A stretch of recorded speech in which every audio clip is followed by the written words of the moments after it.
Hello, I'm Elisa Topol. I'm on the Philadelphia Museum of Art Women's and Craft Show Committee, and I have the pleasure today to interview Amanda and Michael Jury, who will be at the craft show this year. So I just wanted to mention, I looked at your website to get some background information, found it extremely helpful, very interesting. It easily created a couple of questions that I have for you. And I guess the first Okay, one is, tell us a little bit about from where you come, your background, and how you ended up becoming furniture makers right now. sure. Well, our background is pretty much identical. We both studied music in college and graduate school, and we studied music performance. And one thing led to another. I ended up joining the Army as a musician. Amanda followed me to that same job about a year and a half later. I served there for 20 years, Amanda for a few years longer than me. For my entire career, I was a furniture maker as a hobbyist, just trying to fill our home with furniture that we couldn't afford to buy. And then I realized this is what I want to do in the second chapter of my next career. Um, about a year ago, Amanda left that job in the Army to help me, thinking she would be more in a support role, administrative role, and then she found her way to be creative as well and add to my pieces to make them ours.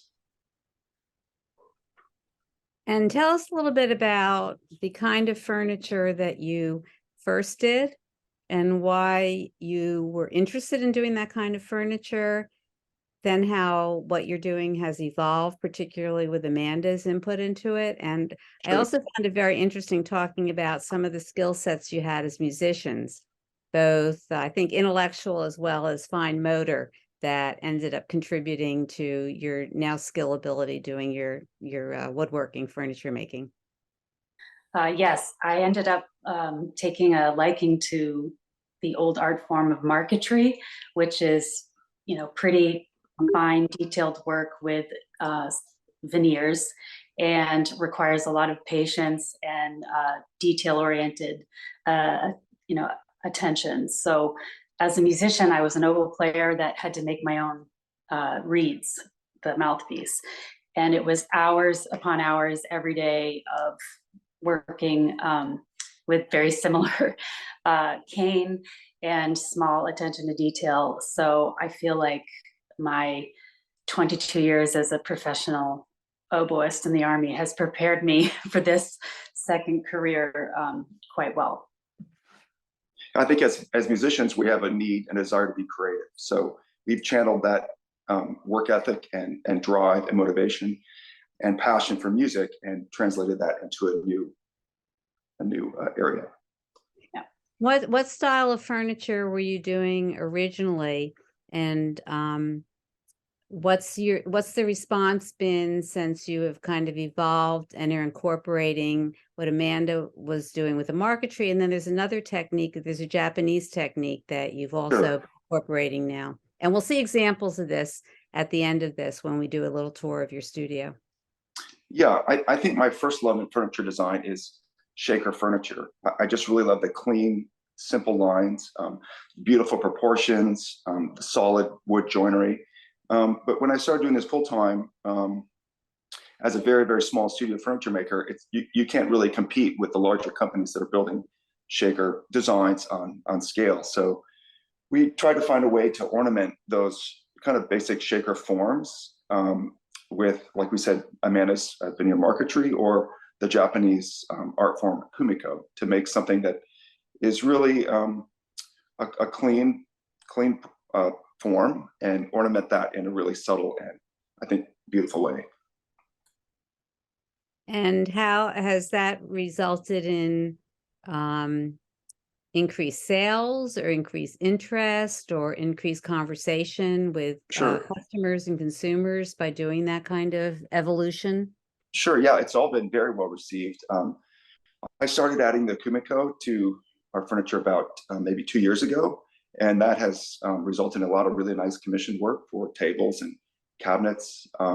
Amanda started adding marquetry to our furniture about a year ago, and that has really exploded too. From we add that to cabinet doors to occasional tables. She's starting to do some work with mirror frames, And so that's been really fun. And I think we're using it in very unique ways that I haven't really seen others do.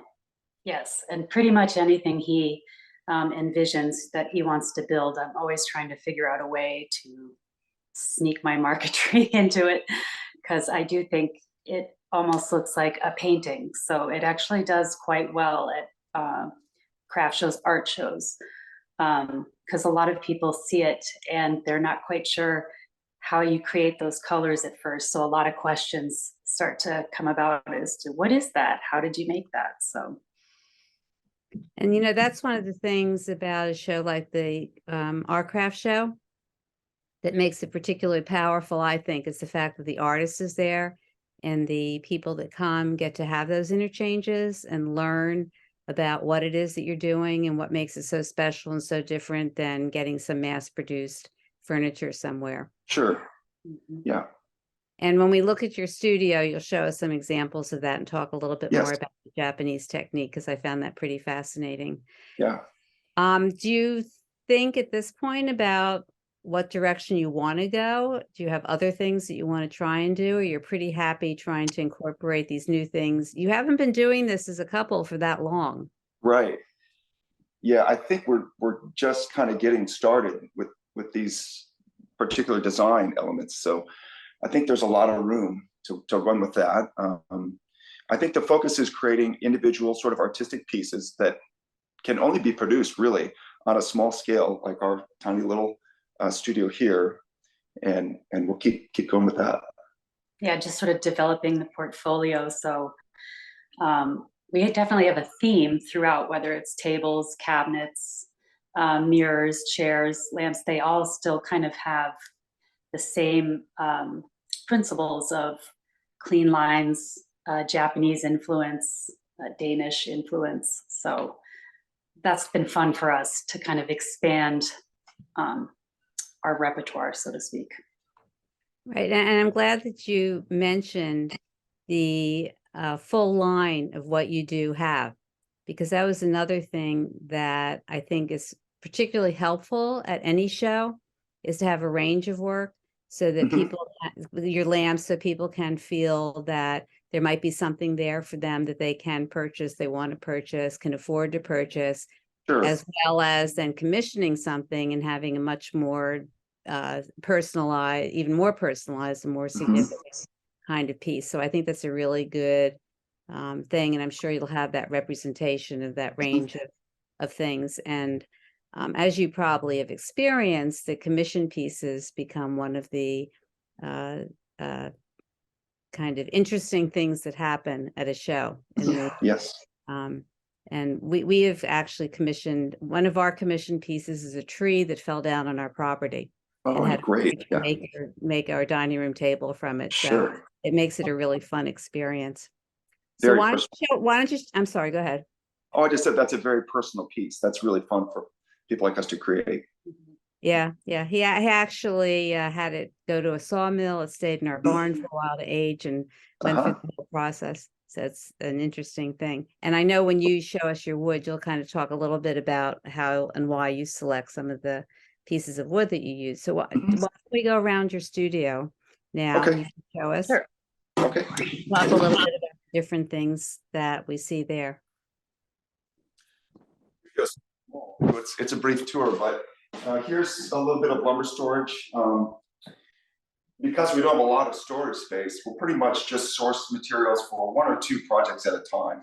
And for me, that's driving an hour or so to find a really good hardwood supplier and handpick the individual boards for the most beautiful color and grain and a good match for each piece of furniture. So it all starts there. They're all domestic lumber for the most part. Most of it grows in the eastern forest here within a few hours of my shop. So next to lumber storage, this kind of part of the shop is the machine. So that's where all the noise and the dust happens. And then the other side of the shop here is where we do the assembly and the handwork at the bench here. So right now we have a few commission pieces that are just finished or heading out of the shop this week that we can show you, and then a few pieces that are kind of in process for the PMA show. So this is like a really modern media credenza I just finished. It's all solid walnut case and with this continuous grain and the curly maple door panels. They're all solid wood, and these are slab doors, so there's no frame. It's just a solid piece, and they have this really cool hardware. So you push it, and they pop open.